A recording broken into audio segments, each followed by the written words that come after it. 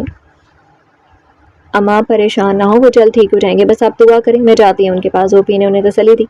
ہاں پتر تو جا ذرا دیکھ، اسے کسی بھی چیز کی ضرورت ہو سکتی ہے، اس کی تو رات سے طبیعت ٹھیک نہیں تھی، مگر تو نے بھی ہمیں نہیں بتایا، بتا دیتی تو رات ہی کوئی دوا دارو کر لیتے۔ اماں جیجل کے بعد پھر اس کے اوپر کھڑوں پانی پڑ گیا۔ وہ ان کو دلاسا دیتے سوپلی اوپر چلی آئی۔ دیکھیں نا بھرجائی، عطا کو پتہ نہیں کیا ہو گیا، کچھ بات بھی نہیں کر رہے۔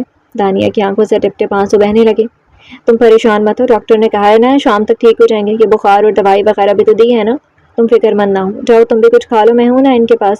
دانیہ کو دلاسا دیتے ہوئے اسے ہدایت بھی دی۔ دانیہ کے جانے کے بعد وہ بیڈ کی طرف آئی جہاں عظام شاہ پر نیم بے ہوشی تاری تھی۔ سر اور ہاتھوں پر لگی چوٹوں پر ڈاکٹر نے ڈریسنگ کر دی تھی۔ اس کا دل عظام کی صحت یابی کی دعائیں مانگنے لگا۔ سرخ و سفید رنگت، پیشانی پر بکھرے بال، گہرے ابرو، اوپر کوٹھی ہوئی پلکیں، گھنی مونچھوں تلے دبے انابی ہونٹ جو اس وقت زرد تھے۔ وہ منہ بولتا مردانگی کا ثبوت تھا۔ یہ شخص جو اس کا مقدر تھا، نصیب تھا، کاش اسے دل سے اپنا تھا۔ وہ بے خود سی ہوتی بیڈ پر اس کے بالکل پاس بیٹھ گئی، اس بے سود سے لیٹے شخص پر جو کہ اس کا مجاز خدا بھی تھا۔ ٹوٹ کر پیار آیا تھا، وہ اس کے اتنے قریب ہوتے ہوئے بھی فاصلے پر تھا۔ اس نے اپنے لب اس کی جلتی پیشانی پر رکھ دیے۔ عظام کسی معصوم بچے کی طرح ہلکا سا کسمس آیا تو اس نے اپنے لب فوراً ہٹا دیے۔ میں بہت اکیلا ہوں، مجھے مت اکیلا چھوڑو، پلیز میرے پاس رہو، مجھے مت چھوڑو۔ وہ نیم بے ہوشی میں بڑبڑا رہا تھا، ساتھ ہی اپنا سر دائیں بائیں پٹک رہا تھا۔ زوفی گھبرا سی گئی۔ اس نے اپنا دایاں ہاتھ اس کے سینے پر رکھ کر اسے پرسکون کرنا چاہا۔ میں یہی ہوں آپ کے پاس، کوئی آپ کو اکیلا نہیں چھوڑ رہا، وہ جھک کر آہستہ سے بولی تھی، اور حیرت انگیز طور پر اب وہ پرسکون ہو چکا تھا۔ وہ کچھ دیر تک اسے تکتی رہی، پھر اپنا ہاتھ آہستہ سے اس کے سینے سے ہٹایا، مگر اس سے پہلے کہ وہ اپنا ہاتھ واپس لیتی عظام نے اس کا ہاتھ جکڑ لیا۔ ایک پل کو زوفی کو لگا وہ جاگ رہا ہے۔ اس کا دل تیزی سے دھڑکنے لگا، مگر وہ ابھی بے ہوشی میں ہی تھا، اور یہ حرکت بھی شاید غیر ارادی طور پر اس نے کی تھی۔ 2 دن بعد جا کر عظام کی طبیعت بہتر ہوئی تھی۔ آج دانیہ کے ہونے والے سسرالی اس کی شادی کی تاریخ فکس کرنے آ رہے تھے۔ دانیہ کی نسبت عظام شاہ کے جگری دوست مصطفیٰ سے طے ہوئی تھی، جو کہ حیدرآباد میں رہائش پذیر تھا۔ زوفی سب سے تیاری میں لگی تھی، عظام بھی آج زمینوں پر نہیں گیا تھا، وہیں اماں جیجل کے ساتھ بیٹھا باتوں میں مصروف تھا، اور ساتھ ساتھ وقتاً فوقتاً اس پر بھی نظریں دوڑا رہا تھا، جو گھن چکر بنی کبھی ملازموں کے سر پر کھڑی ہال کی ڈسٹنگ کروا رہی تھی تو کبھی کچن میں شبوں کو ہدایات دے رہی تھی۔ کبھی ملازم کے ہمراہ تایا جی بھی وہاں آ گئے تو ملازموں نے سہارا دیا ہوا تھا۔ تایا جی کو وعدہ دے کر زوفی نے عظام سے بھی پہلے بڑی پھٹی سے ملازم سے ایزی چیئر منگوا لی، جبکہ الفاظ عظام کے منہ میں ہی رہ گئے، جیتی رہو، شال رہو سدائیں ہمیشہ۔ تایا جی نے دعائیں دی۔ ان تینوں کو باتوں میں مگن دیکھ کر وہ کچن کی طرف چلی آئی۔ بھرجائی تبھی دانیہ اسے پکارتی ہوئی کچن میں چلی آئی۔ اس کے ہاتھ میں 2 سوٹ تھے۔ بھرجائی اس میں سے کون سے ڈریس پہنوں، کچھ سمجھ نہیں آ رہا۔ اس نے دونوں سوٹ، جن میں سے ایک سی گرین کلر کی فراک بھی تھی جس پر سفید رنگ کے دھاگوں کا کام ہوا تھا، جبکہ دوسرا مارون رنگ کا سوٹ۔ ارے چندا کوئی بھی پہن لے تو سونی لگے گی پتر، اماں جیجل نے وہیں سے ہانک لگائی۔ نہیں نا اماں، بھرجائی کو زیادہ آئیڈیا ہوگا، میں بہت کنفیوز ہوں، پلیز بھرجائی آپ ہی ہیلپ کریں نا۔ اچھا تم روم میں چلو، فریش وغیرہ ہو، تب تک میں بھی تھوڑا کام نپٹا کر آتی ہوں۔ ڈونٹ وری، ڈریس بھی سلیکٹ کروا دوں گی اور اچھے سے تیار بھی کر دوں گی۔ زوفی نے اس کے گال پر پیار سے ہاتھ رکھتے ہوئے بولی، کنوار تمہیں تیار نہیں ہونا؟ تایا جی نے عام سہولیے میں موجود زوفی سے استفسار کیا۔ کنوار پتر جا اب تو بھی تیار ہو جائے، دوپہر ہونے کو آئی ہے، شام تک وہ لوگ بھی آ جائیں گے، گھر کی اکلوتی نوں ہے، تجھے بھی تیار ہونا چاہیے، اس لیے جا پتر، اچھے سے سنگھار کرنا۔ اماں جیجل نے بھی اسے ہدایت دی اور اچھے پر زور دیتے ہوئے تیار ہونے کا حکم دی۔ زوفی نے نظر سامنے دوڑائی، وہ بھی اسے دیکھ رہا تھا، نظروں سے نظروں کا تصادم ہوا تھا۔ جی اماں، جیسا آپ کا حکم، بس ذرا سا کام باقی ہے، وہ ختم کر لوں، پھر دانی کو تیار کر کے خود بھی تیار ہو جاؤں گی۔ کچھ دیر بعد وہ اپنے سارے کام نپٹا کر دانی کے کمرے میں چلی آئی، اور پھر سی گرین فراک اس کے لیے سلیکٹ کرتے ہوئے اسے ہلکا پھلکا تیار کرنے میں مصروف ہو گئی۔ لو جی، ہو گئی میری کلوتی نند رانی تیار۔ اچھا اب تم آرسی آئینے کے سامنے بیٹھ کر اپنی سچ دیکھو، جب تک میں منٹوں میں تیار ہو کر آئی۔ 2 گھنٹے لگا کر وہ اب فارغ ہوئی تھی۔ دانی اب مکمل تیار تھی، مگر بہت زیادہ نروس تھی۔ اوفو، نروس مت ہو، میں یوں گئی اور یوں آئی، بس ڈریس ہی چینج کرنے، فریش ہو کر ڈریس بدل کر ابھی آئی، وہ کہتی ہوئی جانے کے لیے مڑی، تبھی دانیہ نے آگے بڑھ کر اس کا ہاتھ تھام لیا۔ بھرجائی، میں نے اب تک آپ کو پوری سچ کے ساتھ تیار نہیں دیکھا، آج اتنا خاص دینا، پلیز آج پورے دل سے تیار ہو جائیں۔ دانی کے التجا پر وہ مسکرا دی۔ ارے لے پگلی، میں تیار ہوتی تو ہوں۔ نہیں بھرجائی، وہ سادگی والی تیاری نہیں، آج اتنا خوشی کا موقع ہے، آج کافی لوگ بھی ہوں گے، پھر اماں نے بھی آپ سے کہا تھا، تو پلیز نا آج میری بات مان لیں بھرجائی۔ دانی نے زوفی کے دونوں ہاتھوں کو پکڑتے ہوئے التجا کی۔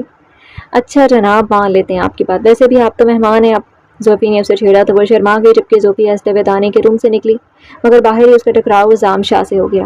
بہت خوش ہیں آپ، اور اس خوشی میں شاید نظر آنا بھی بند ہو گیا، ویسے خوشی کا دن میری بہن اور ہم سب کے لیے، مگر خوش آپ ہیں۔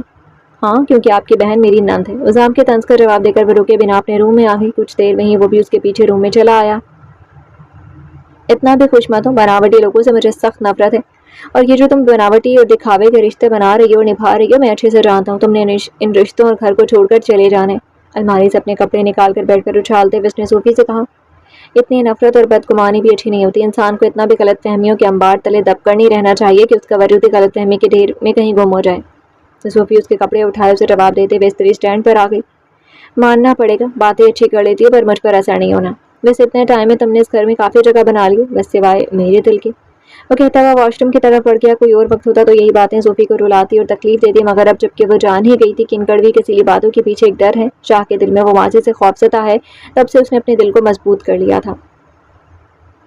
کیونکہ اب سوال صرف ایک بیوی کی وفا کا ہی نہیں بلکہ عورت ذات پر اعتبار کا بھی تھا۔ جب تک وہ نہا کر نکلا تب تک وہ نہ صرف اس کے کپڑے پریس کر چکی تھی بلکہ اس نے اپنے لیے بھی ڈریس سلیکٹ کر لیا تھا۔ جب تک وہ تیار ہوتا رہا تب تک وہ روم میں ہی ادھر ادھر کاموں میں لگی رہی، کیونکہ وہ اس کے سامنے تیار ہونا نہیں چاہتی تھی۔ مہمان آ چکے تھے مگر اس کا کچھ اتا پتہ نہیں تھا، حتیٰ کہ دانیہ بھی ہال میں موجود تھی۔ تبھی وہ اما جیجل کے اشارے پر اسے بلانے کے لیے غصے میں بھرا اوپر چلا آیا، پر دروازے پر ہی وہ مبہوت سا رہ گیا۔ وہ واقعی اتنی خوبصورت تھی کہ آج لگ رہی تھی۔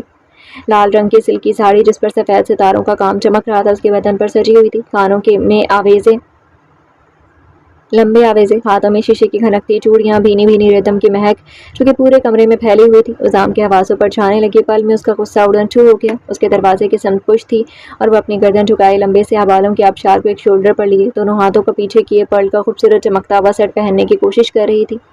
اس کے قدم اندر کی جانب بڑھ گئے۔ وہ خاموشی سے اس کے پیچھے آ کھڑا ہوا اور سیٹ کا لاک بند کرنے لگا۔ گھبرا کر صوفی نے پیچھے دیکھا جہاں وہ خاموشی سے اس کا لاک بند کر چکا تھا۔ آئینے میں دونوں کا عکس نمایاں تھا۔ عزام وائٹ شلوار اور مرون کرتے میں ڈیشنگ لگ رہا تھا۔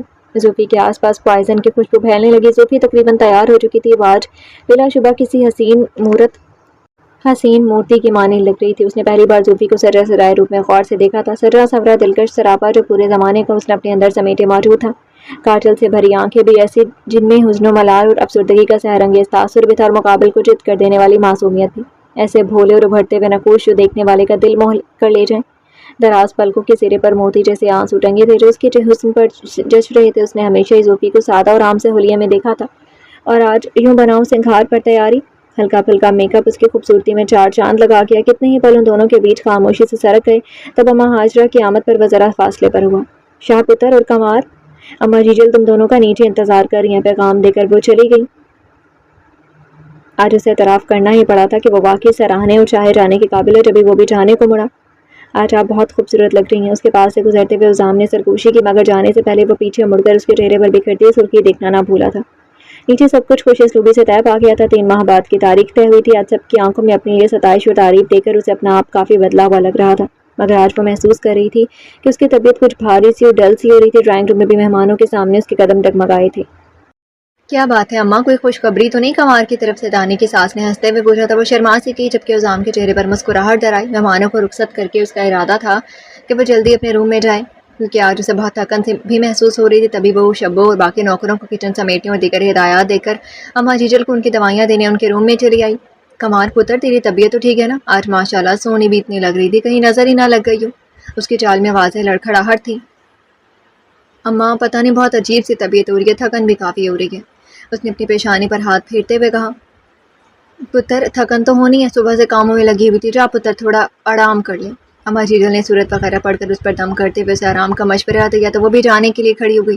ویسے پتر، نذیرہ نے جو کہا ہے اس پر بھی غور کر لینا، عورت کا گھر اور ذات اولاد سے ہی پورا ہوتا ہے، اور اب تو اس سونے گھر میں بار بچے کی کلکاریاں گونجنی چاہیے۔ اور تمہیں پتہ ہے کمار، عزام شاہ کو بچوں سے بہت لگاؤ ہے۔ دانی کو تو بچپن میں اپنے کندھے پر اٹھائے گھومتا تھا، اور کبھی کبھی پاڑی پڑوسی کے کسی بچے کو اٹھا لاتا تھا۔ اپنا بچہ ہوگا تو خوشی سے میرا پتر پاگل نہ ہو جائے۔ اما جیجل آج کافی خوشگوار موڈ میں تھی، اوپر سے ان کی باتیں۔ اماں اب بھی تو آپ سو رہے ہیں، دوائی لی ہے نا، تو آپ آرام کریں۔ زوفی نے انہیں لٹا کر وہاں سے فرار ہونے میں ہی عافیت سمجھی۔ اپنے روم کی لائٹ آف دیکھ کر اسے لگا کہ عزام سو چکا ہے۔ تبھی وہ ڈریس چینج کی کر سے دبے پاؤں واش روم کی جانب بڑھی۔ ربی عزام کی آواز نے اسے روک لیا۔ سنو، میرے سر میں درد ہو رہا ہے، ذرا دبا دو۔ ایک ہاتھ کو سر پر رکھے پیشانی کو سہلاتے ہوئے اس نے پکارا۔ اس کے واش روم کی جانب بڑھتے قدم رک گئے۔ خاموشی سے پلٹی اور بیڈ پر اس کے قریب بیٹھتے ہوئے اپنا ہاتھ اس کی پیشانی پر رکھ دیا، مگر یکلخت عزام نے اس کا ہاتھ تھام کر زور سے جھٹکا دیا۔ اگلے ہی پل اس کی ساڑی کا پلو ڈھلک سا گیا اور وہ عزام کے سینے پر گر سی گئی۔ یہ کیا حرکت ہے؟ صوفی کے لہجے میں خفگی در آئی۔ اور آپ جو سارے ہتھیاریوں سے لیس ہمارے صبر کا امتحان لے رہی تھی، وہ کیا حرکت ہے پھر؟ حزام نے اس کے چہرے پر آئے بالوں کو پیچھے کرتے ہوئے گمبھیر لہجے میں اس کے تیاریوں پر چوٹ کی۔ مجھے ڈریس چینج کرنا ہے۔ وہ اٹھنے کی کوشش کرنے لگی تھی مگر حزام کی باہوں کا حلقہ تنگ سے تنگ ہوتا چلا گیا تھا۔ تمہارے اسی حسن نے تو مجھے دیوانہ کیا، اور تم ڈریس چینج کی بات کرتی ہو۔ آج تم اتنی پیاری لگ رہی تھی کہ دل چاہ رہا تھا تمہیں ہمیشہ کے لیے اپنے پاس، اپنے دل میں، اپنی آنکھوں میں رکھ لوں۔ نہ جانے کیوں آج جذبات مچل رہے ہیں کہ تم ہمیشہ یوں ہی میری باہوں کے گھیرے میں مقید رہو۔ مدہوش سی آواز اسے اپنے بہت قریب محسوس ہوئی۔ آج صوفی کو اس کی قربت بری نہیں لگ رہی تھی۔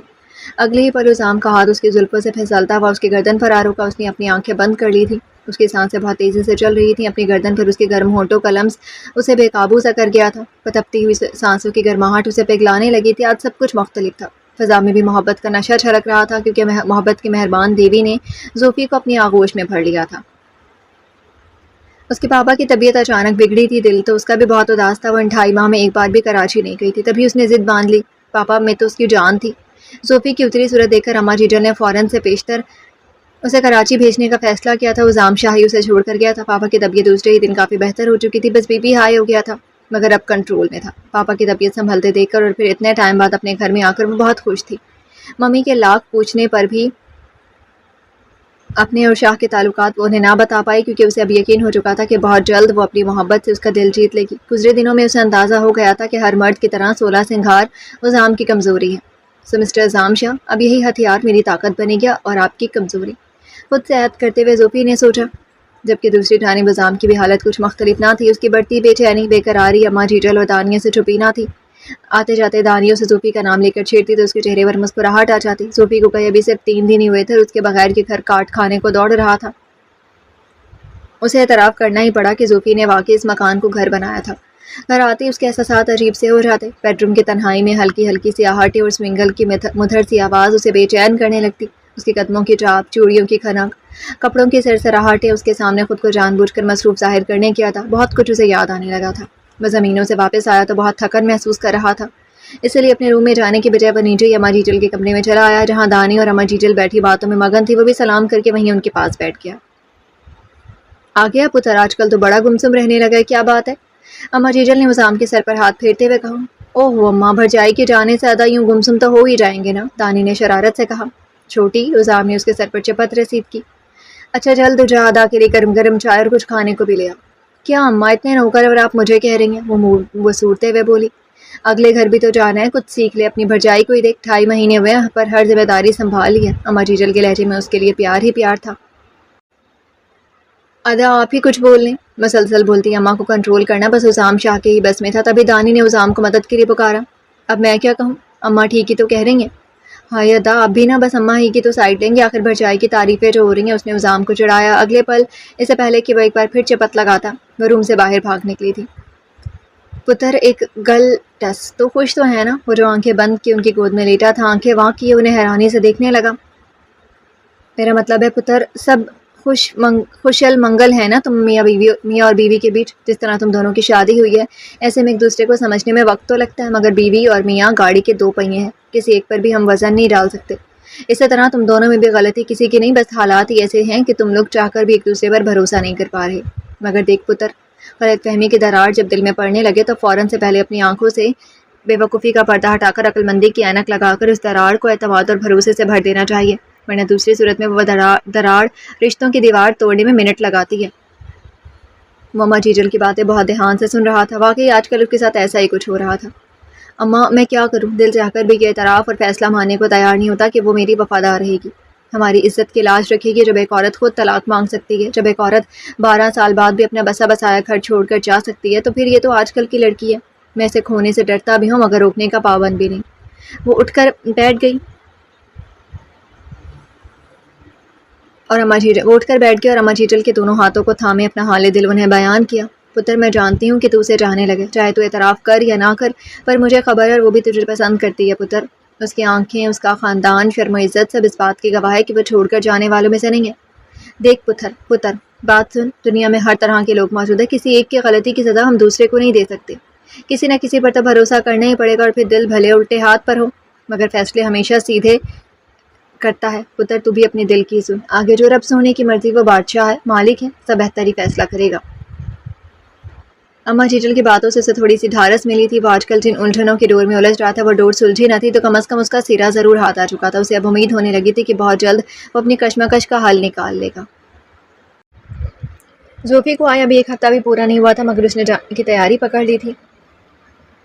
ممی پاپا بھی تھوڑا حیران تھے تو خوش تھے کہ وہ سسرال میں اچھے سے ایڈجسٹ ہو گئی. جبکہ دوسری جانب زوفی الجھن کا شکار تھی. آج کل ویسے بھی اس پر عجیب سی سستی چڑھی ہوئی تھی. وہ جو بہت دنوں کا سوچ کر آئی تھی اب 5 دنوں میں ہی اکتاہٹ میں مبتلا ہو گئی تھی. اماں جیجل اور دانی سے باتیں ہوتی تھی تو اسے پتہ لگ گیا تھا کہ دوسری طرف بھی برا حال ہی ہے. ممی پاپا کے رکنے کے باوجود وہ نہ رکی تھی. اماں جیجل سے کہہ کر ڈرائیور کو بلوا لیا تھا کیونکہ حویلی کی عورتوں کو اکیلے سفر کی اجازت نہ تھی. ساتھ ہی اس نے اماں جیجل کو منع کیا تھا کہ اس کی واپسی کا گھر میں کسی کو بھی پتہ نہ چلے.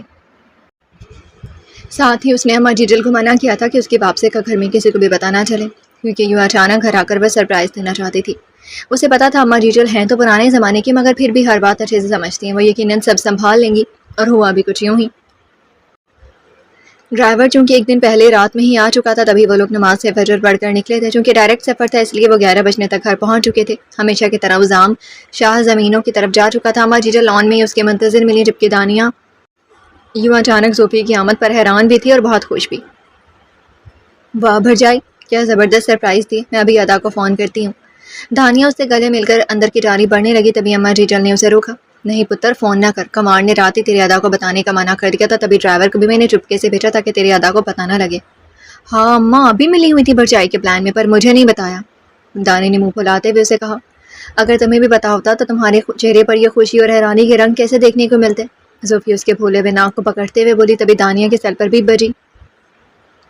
وہی اماں ادا کا فون ہے. وہ موبائل پکڑے اسکرین پر چکمگاتے نمبر کو دیکھنے لگی. لا ادھر دے میں ہی بات کرتی ہوں. اماں جیجل نے موبائل اس کے ہاتھ میں لے لیا تھا. 10 منٹ کی بات کرنے کے بعد وہ کال کٹ کر کے ان دونوں کی جانب متوجہ ہوئی. شاہ پتر کو نئی زمین کے سلسلے میں حیدرآباد جانا پڑ رہا ہے تو شاید کام نپٹا کر وہ کل رات تک واپس آئے گا. لو بھرجائی آپ کا سرپرائز تو سائڈ میں ہی رہ گیا. الٹا ادا نے ہی سرپرائز دے دیا. دانیہ کی بات پر وہ مسکرا دی. کنوار پتر جانا ہاتھ دھو لے. سفر سے آئیے پھر میں شبو سے جب تک کھانا تیار کرواتی ہوں پھر سب مل کر کھائیں گے. نہیں اماں ابھی بھوک نہیں ہے شام کو ہی کھا لوں گی. بس تھکن ہو رہی ہے تو میں نہا کر تھوڑا آرام کروں گی. وہ اندر جانے کے لیے بڑھی تبھی کچھ یاد آنے پر وہ پلٹی تھی. ڈرائیور جس کا سامان اندر پہنچا چکا تھا اسے کہہ کر براؤن کلر کا ہینڈ بیگ باہر منگوایا. اماں یہ کچھ شاپنگ میں نے کی تھی اور ساتھ ہی ممی پاپا نے بھی آپ کے لیے کچھ سامان بھجوایا ہے. اس نے پہلے اماں جیجل کو ان کے تحفے دیے جو کہ گرم اونی شال چکن بریزا کے 2 سوٹ اور نرم سے چپل اور چادر پر مشتمل تھے. پھر وہ دانیہ کی طرف پلٹی. ریڈی میڈ 2 فراک لان کا پرنٹڈ سوٹ آرٹیفیشل جیولری کے 2 نفیس سے سیٹ خوبصورت سی چوڑیاں اور نازک سے سینڈل. یہ تمہارے لیے. اس نے دانی کی طرف شاپر بڑھایا. بھرجائی تھینکس.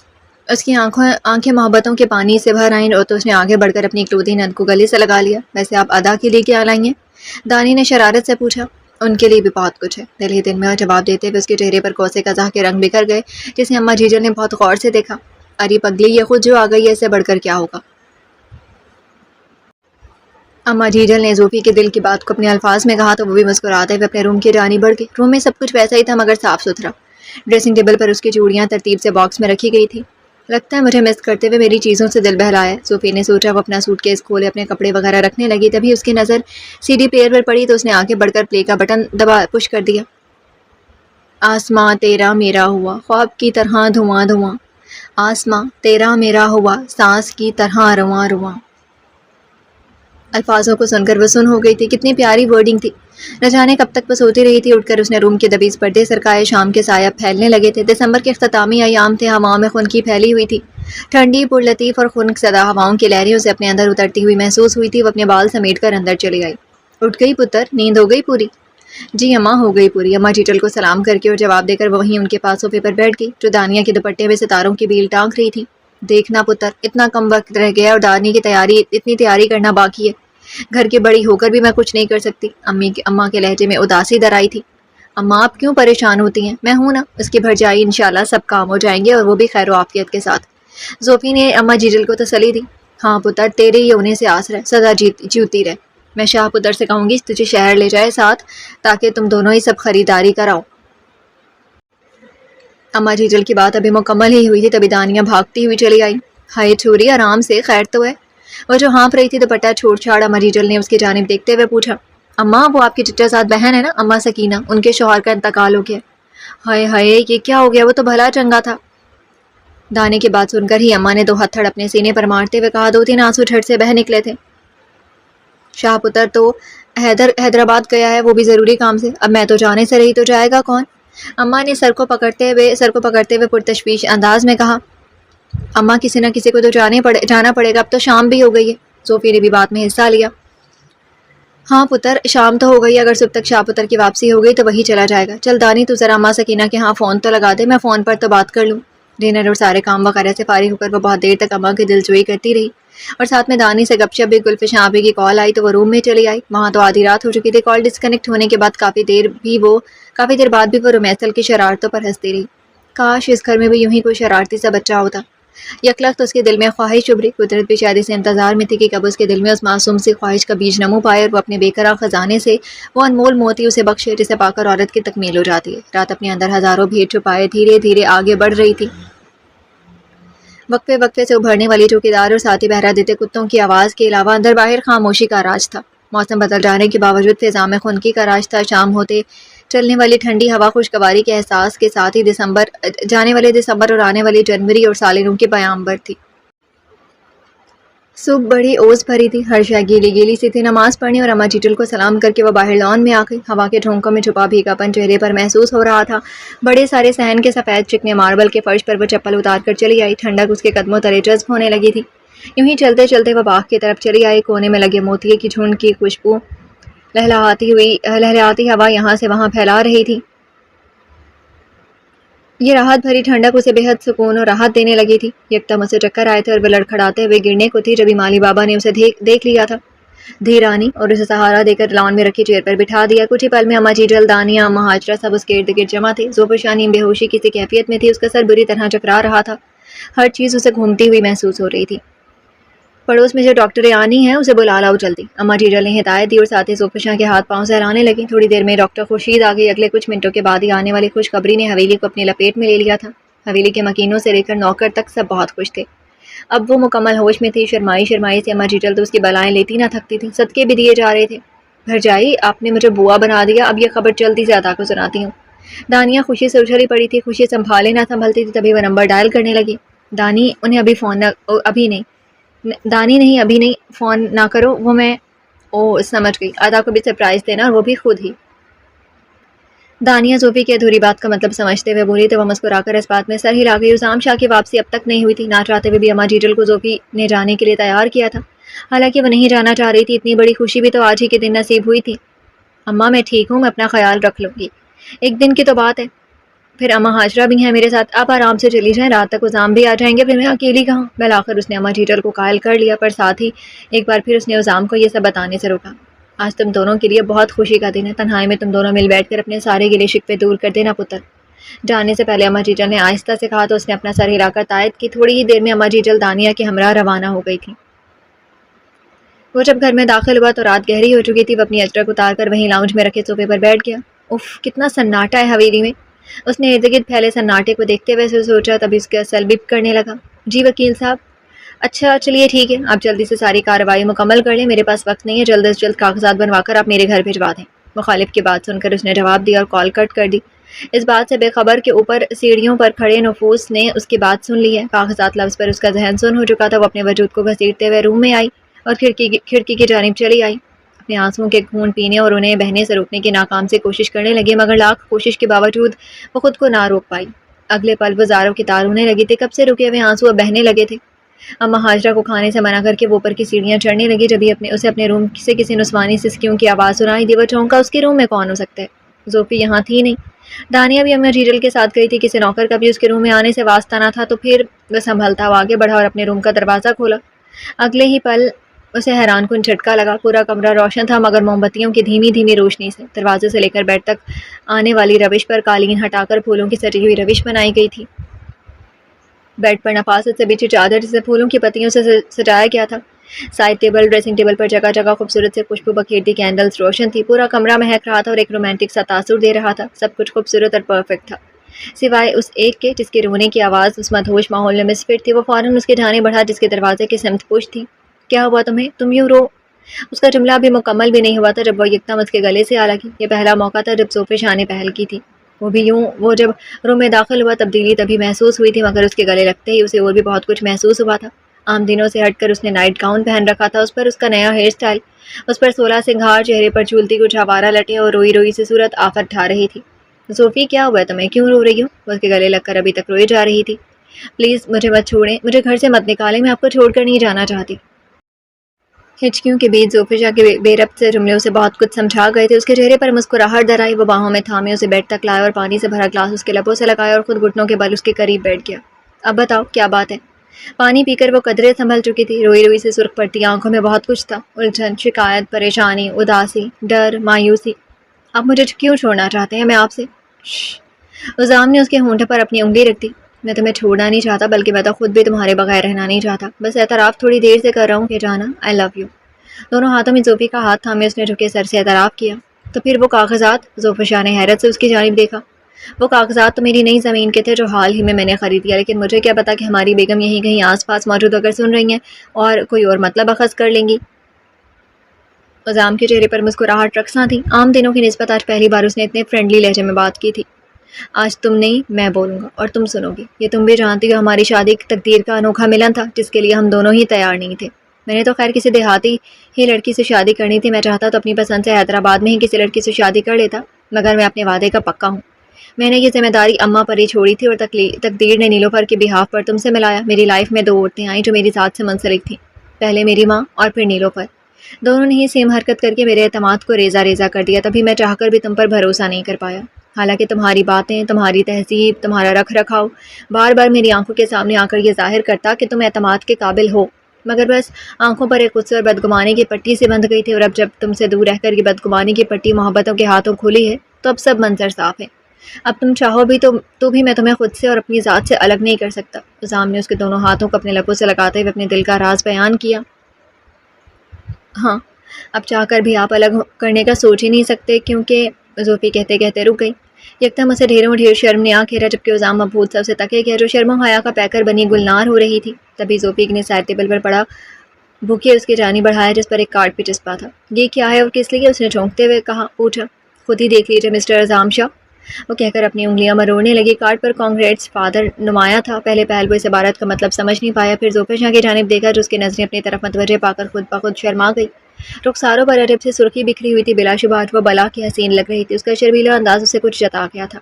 تو کیا میرا مطلب تم مجھے گفٹ ہم ممی پاپا بننے والے ہیں؟ مارے خوشی کہ وہ پاگل سا ہونے لگا اور اس سے پوچھنے لگا. زوفی نے ہولے سے اپنا سر ہلایا. او مائی گاڈ! اس نے اسے اپنی باہوں میں بھر لیا. پیشانی پر، گالوں پر، آنکھوں پر، ہاتھوں پر عزام کے ہونٹوں کا لمس پھیلنے لگا. آج میں بتا نہیں سکتا کہ کتنا خوش ہوں. دنیا کی سب سے بڑی خوشی سالنوں کے تحفے کے طور پر تم مجھے دینے جا رہی ہو، اسے خود میں بھینچتے ہوئے کہا. زوفی نے اسے آج سے پہلے تک اتنا خوش کبھی نہیں دیکھا تھا. اتنی وارفتگی کی امید اسے کہاں تھی. اچھا بتائیں، آپ کو بیوی چاہیے یا بابا؟ یکدم ہی زوفی نے پوچھا. دونوں ہی، اس نے کھٹ سے جواب دیا. دونوں؟ زوفی نے ناسمجھی سے اس کی جانب دیکھا. ہاں دونوں ہی، مطلب ٹوئنز. اف، آپ بھی نازام. وہ شرما گئی. اچھا سنو، اب تو کوئی شکایت اور ناراضی نہیں ہے نا؟ زوفی نے اس کے سوال کے جواب میں دائیں بائیں نفی میں گردن ہلائی. گڈ، اب ہونی بھی نہیں چاہیے اور نہ میں ہونے دوں گا. عزام نے اسے اپنی باہوں میں سمیٹ کر اس کی پیشانی پر اپنے لب رکھ دیے.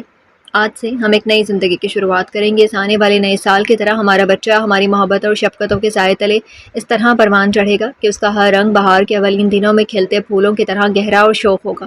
بارش کے قطروں کی طرح اس کا من شفاف آئینہ ہوگا جس میں ہمارا عکس نمایاں ہوگا.